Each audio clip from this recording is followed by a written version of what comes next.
İndi mən bura, məsələ Doğma Torpaq tam metrajlı bədii filminin quruluşçu rejissoru və ssenari müəllifi İlqar Safatı və eləcə də Doğma Torpaq tam metrajlı bədii filmin icraçı prodüseri Leyla xanım Dost Əlizadəni bura dəvət etmək istəyirəm. Xoş gəlir qonaqlarım.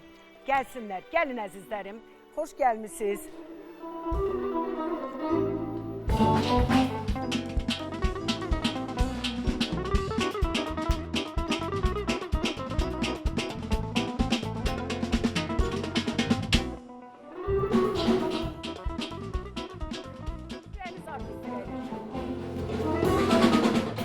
Ürəyiniz necə istəyir, rahat əyləşin və xoş gəlmisiniz. Xoş oldu sizi görmək. Bu ad və soyadı həmişə eşitmişəm, amma sizi burada ilk dəfədir görürəm. Yəni verilişimizdə xoş gəlmisiniz, həmçinin də siz. Teşekkür ederim. Mən təşəkkür edirəm. Mən təşəkkür edirəm bu bədii filmə görə. Mən təşəkkür edirəm bu yaddaşa görə və mən əlbəttə veriliş başlayanda dedim sənədli film. Mən bilirəm ki, bu tam metrajlı bədii filmdir. Amma mən buna sənədli film əsasında baxıram, çünki orada olan real hadisələridir.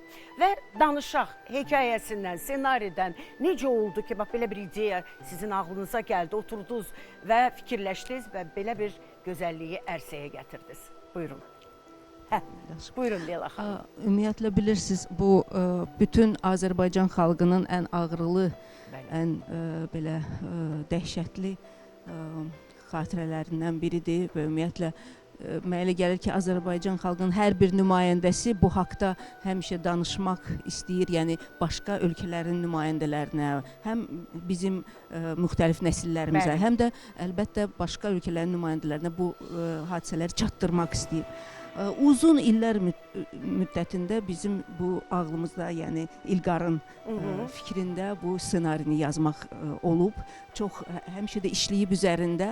Amma bilirsiniz, məhz 2021-ci ildə 44 günlük müharibədə olan... 2020-ci ildə. Bəli, 2020-ci ildəki 44 günlük müharibədəki zəfərdən sonra elə bil ki, bu belə bir əzm verdi İlqara ki, həm də Nərman Film Kinostudiyasının direktor Nərman Məmmədova, baş prodüsera ki, bu filmi artıq istehsalata buraxsınlar. Çünki bu belə, bilirsiniz, bu elə bir hadisədir ki, elə bir ağrıdır ki, onun heç nə ovuda bilməz. Onu nə olursa olsun ovuda bilməz. Amma artıq burada filmdə də seyr eləyənlər görəcəklər son nöqtəsini Şuşanın alınması. Son epizod Şuşanın alınmasını göstərir. Bəli, bu artıq bizdə bir qürur hissi oyadır. Yəni biz təhcə dəhşəti, təhcə o əzabları deyil, eyni zamanda o qürur hissini də hiss edirik. Yəni qələbəmizi görürük. Bu daha böyük bir əzm verdi ki, məhz indi bu film çəkilsin. Yəni əslində film istehsalata 2020-ci ildən buraxılıb. 25-ci ildə hazır olub. Yəni 6 il, demək olar ki, 6 il ərzində bu film üzərində iş gedib. Niyə məhz İlqar müəllim 6 il? Nə idi səbəb ki, bu 6 ildə anladım, 44 günlük müharibədən olan bütün o hadisələri də, qələbəni də saldıq. Bəs niyə bu qədər müddət uzandı? Səbəb nə idi? Nə idi ki, qane etmirdi sizi və yaxud da əksinə ola bilər? Bizə problem var idi, büdcət problemi var idi. Anladım, maliyyə büdcəmiz. Sonra bu çox çətin, həm psixoloji, həm də iş kimi proses çox çətin idi. Orada post-production proses biraz uzun idi. Çox grafika var bu filmdə. Ona görə çox vaxt apardı bu. Çox vaxt apardı, anladım. Bu, belə deyək, mən həmişə buna deyirəm ki, texniki problemlərdir, o problemlər həmişə aradan qaldırılır. Amma bunun bir süjet xətti var ki, hansısa bir xarici jurnalist gəlir Azərbaycana, belə deyək də, Qafqaz bəbirləri haqqında bir film hazırlamağa və elə anda gəlir ki, Qarabağ, 1-ci Qarabağ savaşına düşür, onun içərisində Xocalı soyqırımı. Bu reallıqdırmı, yoxsa sizin belə deyək də improvizələr varmı yoxsa? Dəqiq bizə bir barədə məlumat verin zəhmət olmasa. Bu əslində ssenaridə çoxdan gəlmişdi mənə. Xanım demişdi, ola bilər 10 il qabaq. Amma mən qabaq hiss eləmirdim bu. İnanmırdım Azərbaycandan belə bir film çəkmək olar ki. Amma müharibə vaxtında mən özüm vətənpərvərlik kimi bir eskiz elədim. Söz verdim özünə, mütləq yazacağım ssenari, mütləq inşallah bu film. Yəni bu sizin təxəyyülünüzün materialıdır, o qızın bura gəlməsi. Yoxsa yox. fakt olub belə bir şey? Yox, fakt yox. Aha. Nə gözəl yanaşmanız var. Mən üçün bilirsiniz, bu Bəbir bizim filmdə sadə Bəbir deyil. Bu bizim necə arxetip kimi biz göstəririk. Bu torpağın arxetipi. Simvol kimi deyək. Bəli, simvol kimi. Torpağın, milləti, baş qəhrəmanı.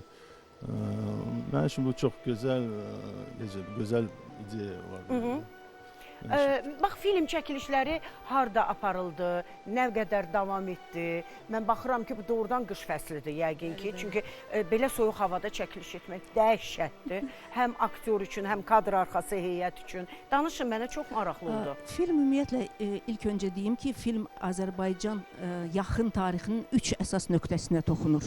Birincisi, deməli, Qərbi Azərbaycandan Azərbaycanlıların qovulması. Daha sonra Xocalı faciəsi, yəni 1-ci Qarabağ müharibəsi və nəhayət Şuşanın, bizim torpaqların azad olunması zəruri. Və çəkilişlər Azərbaycanın bir çox rayonlarında, deməli Qobustan, Quba, Qusar, Qax, Zaqatala, Bərdə rayonlarında aparılıb və Bakı və Şuşa şəhərində. Özdə bir şey də böyük fəxrlə demək istəyirəm ki, Şuşa şəhərində biz ilk bədii film çəkilişləri Şuşa alınandan sonra... Mən bir şey deyim, bu tarixə düşmüş uğurlu bir filmdir. Ay, ətim ürpəndi. Şuşada ilk dəfə çəkilən bədii film. Bəli, Şuşa alınandan 8 ay sonra ilk bədii film orada çəkilib, bizim film çəkilir. Şuşada nə qədər davam etdi və yaxud da ümumilikdə bu çəkilişlər neçə müddət davam etdi? Ümumiyyətlə, deməli, orada çəkiliş, yəni ssenari ilə asılı olaraq 2 fəsil var. Yəni qış fəsli var, bir də yaz fəsli var. Ona görə də bizim də çəkilişlər 2 uzandı. Bəli. Bir, deməli, 2021-ci ilin fevral, mart, aprel aylarında, bir də həmin ilin artıq sentyabr, oktyabr aylarında baş verdi. Orada tanıdığımız aktyorlarımız var. Rüstəm Cəbrayılovu gördüm, buradan salamlayıram. Baş rolda özünüz mü çox götür-qoy etdiniz, seçdiniz? Çünki belə filmləri çəkəndə kasting keçirirlər, nələrsə olur. Bəli, yəni, İlqar o qədər çox... tamamlamalıdır, İlqar müəllim. Əlbəttə, bizdə kasting var idi. Mən çox artist görmüşəm, danışmışam, baxmışam. Çəkək də adlarını, onlara da xoş olsun Xəzər axşamdan və tamaşaçılar da bilsin sabah. Gəl mən çəkim onda bizə yer almış aktyorları, deməli, əsas qəhrəmanları, artıq adını çəkdiyiniz Rüstəm Cəbrayılov, Alina Varantsova və ondan başqa xalq artistləri, Azərbaycan xalq artistləri, Hacı İsmailov, Azərbaycan xalq artisti Məbud Məhərrəmov çəkilib. Digər aktyorlardan Rəşad Səfərov, Azər Aydəmir, Yaroslav Trifonov, sonra Eldar Bağırbəyev, Rumiyə xanım da çəkilib. Bəli, Rumiyə xanım, Eldar Bağırbəyev, Qorqud Cəfər, sonra Cövhər Abdullayev, sonra bir çox aktyorlar, ola bilər kimsə indi unutmur. Rüstəm Kərimov, bəli. Gəlin belə deyək ki, Bakıda təqdimatı oldu bu filmin, eləmi? Sabah da bütün tamaşaçılar bunu Xəzər televiziyasında 21:55-də mütləq izləyin. Mütləqa, bu çox vacib bir filmdir və ümumiyyətlə bunun çəkilməsi bir insanın əsas faktor olur. Mən bunu hara çıxaracam, kimə tanıdacam, hansı dövlətlərdə, hansı xarici ölkələrdə, varmı belə bir planınız İlqar müəllim və yaxud da Leyla xanım? Deyin. Əslində bu plan əlbəttə var və biz birinci olaraq bütün festivallara göndəririk. Amma bilirsiniz, festivallarda seçim yalnız bədii cəhətdən getmir. Bu həm də bir siyasi məsələdir. Yəni elə festivallar var ki, götürmürlər, bilirəm onu. Amma bizim planlarımız odur ki, mütləq Türkiyədə, mütləq yaxın Şərqdə və bir çox ölkələrdə göstərəcəyik. Bu sadəli danışıqlar da gedir o vaxtda. Ola bilərmi ki, məsəl üçün, film Azərbaycan dilindədir, onu başqa dillərə tərcümə etmək, yenidən dublyaj etmək, belə şeylər, fikirlər varmı? Bəzən xaricə göndərəndə görürsünüz ki, ya subtitrlar gedir orada, bəli, alt yazılarım. O problem deyil. Əsas, subtitrlər mütləq artıq var. Var, nə gözəl. Bəli, subtitrlər artıq var, amma hər hansı bir, məsəl üçün, ya festivalla, ya da ki, ölkə ilə danışıqlar aparanda, əgər bizdən tələb eləsələr ki, biz mütləq onu tərcümə eləməliyik, O problem deyil, biz onu da eləyirik. Mən sizə təşəkkür edirəm. İlqar müəllim,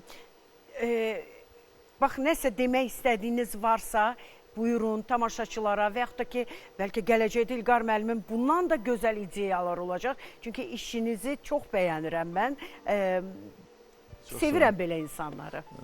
Əslində bütün mənim filmdə bir balaca səhnə var idi Qarabağ müharibəsi üçün. Aha.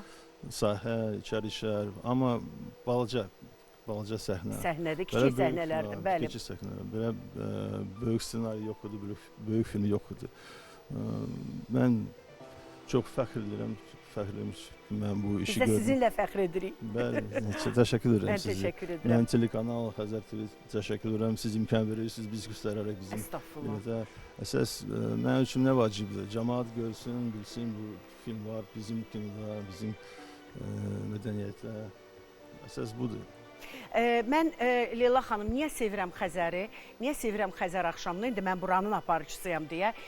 Biz həmişə deyirik ki, şou proqramda bəzən, bəli, biz əylənərik, deyərik, gülərik, müğənnilərlə burada performans göstərə bilərik. Amma tariximizi Xəzər axşamı olaraq qəhrəmanlarımızı, şəhidlərimizi, ümumiyyətlə korifey sənətkarlarımızı, bəstəkarlarımızı heç vaxt unutmuruq. Hətta qonaqlarla belə bir də görürsünüz ki, elə bir viktorina hazırlayırıq ki, onlar özləri fikirləşə qalır ki, bu hansı filmdə onun bəstəkarı kimdir? Bax, bunun içərisində tək mən yox, elə hamımız öyrənirik. Ona görə biz bu filmə baxıb çox şeyi öyrənəcəyik. Təşəkkür edirəm sizə. İlqar müəllim, var olasınız. Leyla xanım, bilirəm ki, premyeraya gedirsiniz. Vaxtınız yoxdur. Uğur arzuluyuram. İlqar müəllim, davamı gəlsin belə filmlərin. Çox sizə təşəkkür edirik. Çox sağ olun. Seyr edənlərə də uğurlu seyrlər arzu edirik. Bəli, təşəkkür edirəm sizə. Var olasınız. Qısa ara, biz qayıdırıq yenə bura.